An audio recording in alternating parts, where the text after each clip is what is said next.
Good morning.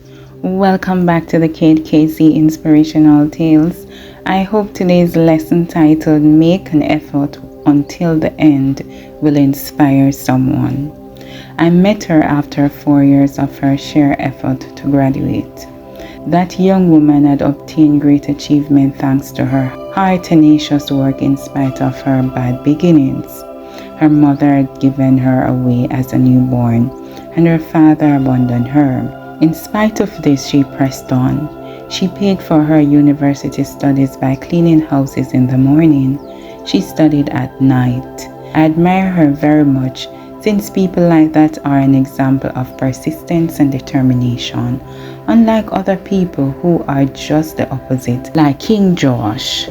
Joash, king of Israel, was far from being a persistent and hard-working man.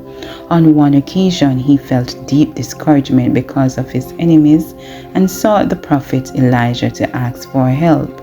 The prophet of God gave him symbolic directions that the king was supposed to carry out with faith and bravery. The first was to take a bow and some arrows. The use of the bows and arrows in ancient time was a decisive factor in battles. Bows and arrows could be used from a distance to reach a target effectively. The next instruction from the prophet was, "Put your hand on the bow." And Elijah put his hands on the king's hands. "Open the east window," continued the prophet, since the enemy was located in that direction. "Shoot." While Joash shot, Elijah cried out, "The arrow of the Lord's deliverance and from Syria." Finally, the prophet instructed, "Strike the ground." But the king struck it only 3 times and stopped, although Elijah had not told him to stop. Then the man of God was angry with him and said, "You should have struck 5 or 6 times, then you would have struck Syria till you had destroyed it."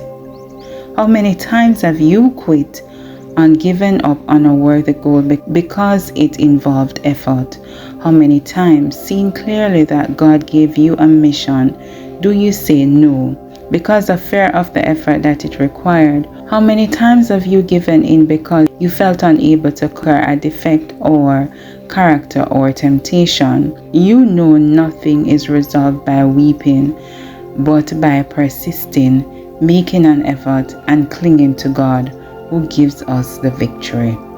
Today's lesson was inspired from 2 Kings 13 verse 14, and it reads, "The prophet Elijah was sick with a fatal disease, and as he lay dying, King Joash of Israel went to visit him. my father," he exclaimed as he wept. "You have been the mighty defender of Israel." Have a blessed day, and remember to inspire someone.